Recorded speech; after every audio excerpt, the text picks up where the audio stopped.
Hi, I'm Dr. Sandy Queen with Queen Homeschool Supplies, and I'm continuing on with my series on the Charlotte Mason approach. All of the stuff that I'm going to be talking about this week and into next week is from my book called Meet Charlotte Mason, An Introduction to Her Methods, which you can get at queenhomeschool.com, along with all the other materials that I'm going to show you here today. Today I'm excited because I get to start talking about my favorite thing to talk about, and that would be language arts. I'm going to talk about the 4 levels of language arts in a Charlotte Mason style education. And because I could talk for a good while on each of those, I'm going to break them into 4 separate days. So I want to start with step number 1, the first level of language arts in a Charlotte Mason style education, which is probably something that you have already been doing, whether you're doing the Charlotte Mason method or not. And that would be reading quality books with your children.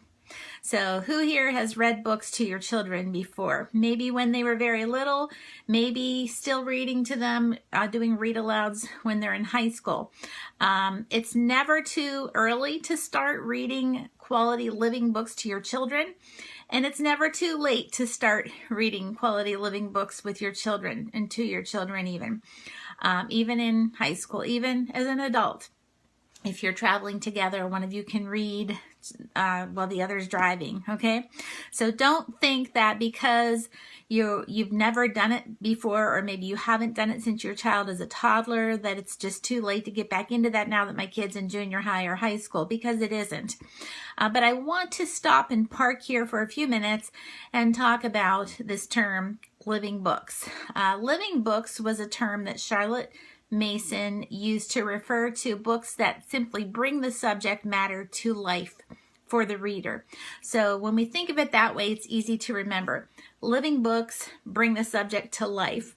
And very often we tend to think of living books as only being available in the history category.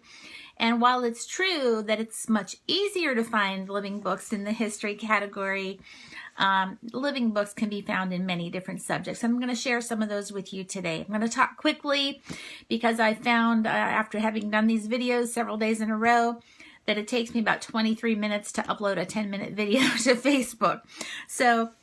And I want you to have the attention span to be able to watch them. So let's talk a little bit about living books. How can I determine if a book is a living book? Okay, I'm glad you asked that, because not every living book is necessarily a nonfiction book, although there can be some very good living books that are nonfiction. So first, I want to let you keep in your mind that a living book is a book that brings the subject matter to life, whether it be fiction or nonfiction, whether it be a biography or a mystery or a novel. So let's talk a little bit about the differences there. In our Living History Readers series at queenhomeschool.com, we have many different books. Some of them are historical fiction. Some of them are true history stories. Some of them are biographies. Some of them are mysteries. They're all different living books, all focusing on the subject of history. So I want to use, there's just a few in the variety, In the Time of the Tudors, Boys and Girls from American History. The one I want to share with you now is called From Egypt to Canaan.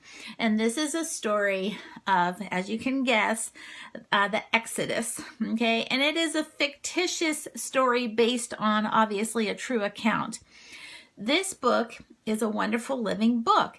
And when I was first studying this time period with my children, I had just found this book before we started publishing it. It was an old book that we republished, and I was typesetting it at the time. And so I was going through it and typing it and scrutinizing it and editing and different things like that. So I knew the book very well. I was very familiar with it. I was hands-on with this book every single day. And that was kind of my catalyst for wanting to study this time period with my 6 kids at the time. And so I did what I normally would do, is go to the library and go to our personal library, which is really the only library I go to now because it's much larger than any other library that I've been to, and collect all the books that I could find that were geared around this time period, because I wanted to have a lot of living books on hand. And back then, living books were something I was familiar with. Obviously, we were already publishing this series by then, but I didn't take the time when I went to the library to look through all of those books to see if they were indeed living books. I thought I'll just bring them home and then look through them, because these were books that were classics, books that were highly recommended to me either by someone or by another resource that told you about how to find good books for kids. And so I brought them home, started just briefly looking through them that night to see what I wanted to share with my kids the next day. And I was so disappointed that one book in particular, which I'm not going to name, that I thought would have been a living book, because it was a book that really sounded good on the back cover, and the pictures on the front were nice, and it just looked like, yeah, this is a book that's really going to bring this ancient Egyptian ancient history time period to life. And I started reading it the night before, like I would always do, and just kind of give it a preview. And I was drawn into the story, but as I read that story, which happened to be set in ancient Egypt, I noticed that the more I read, the more I was enjoying the story, but I had to keep reminding myself that this story is set during the time of the Exodus from Egypt. And I thought, okay, so it doesn't really make me feel like it's set during that time period.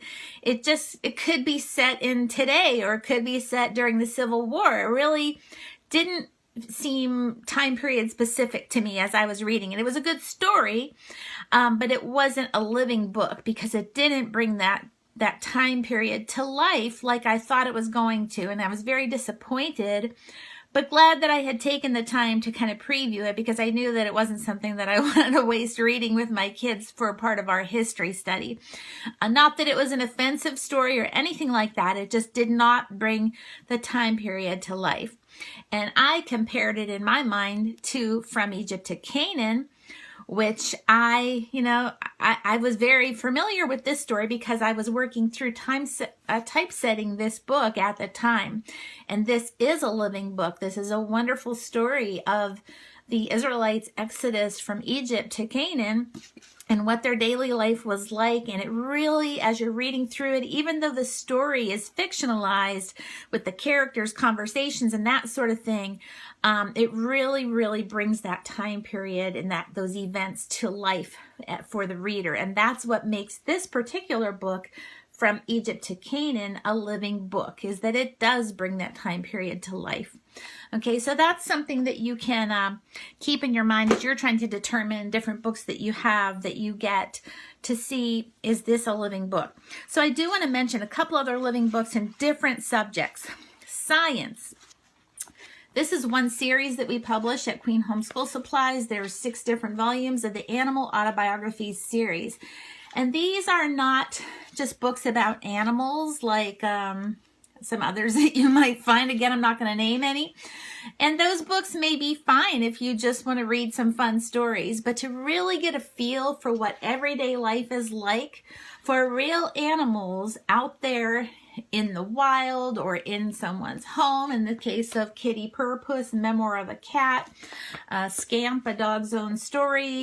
There's Wee Willie Mousy, Life from His Own Viewpoint. There's Jackie Hightree, which is about a squirrel. There's 6 different volumes. Each of them focuses on daily life from the animal's perspective. So it's not talking animals dressed in clothing. It's realistic everyday life from the animal's perspective. Not that the animal is conversing or anything like that, but it's giving you that real living approach to science by seeing what life is actually like for your chosen animal, whichever of the 6 volumes that you choose to read first, and what their daily life is like. And so as you're studying through some of our Discovering Nature and Science series books like Our Animal Friends or Farmyard and Dooryard Friends or All Nature Sings, these may be some of the books that you would want to read for fun, just for additional fun reading, living books that bring the life of animals to life for your children. Okay, and then there's living books and geography as well. Okay, so these are just a couple of our many geography books that are living books. The 7 Little Sisters Who Live on the Round Ball That Floats in the Air. That's a long title.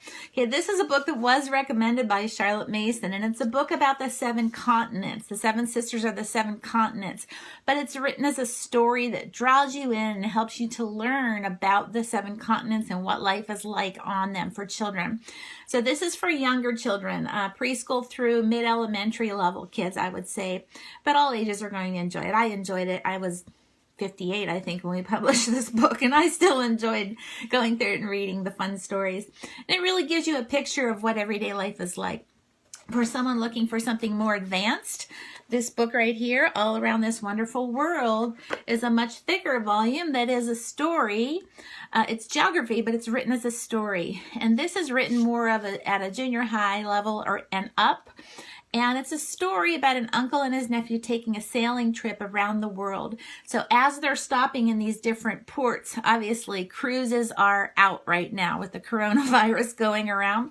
But you can take a virtual cruise through a book like this that you can, it talks about as they go to the different ports, what they're seeing, what it smells like, what it sounds like, what the foods taste like, what the people look like, what their clothing is like, what the weather is like. So it really brings these different places all around this wonderful world to life for the reader. And that's what makes these 2 books and many of our other geography resources at queenhomeschool.com living books in the geography category.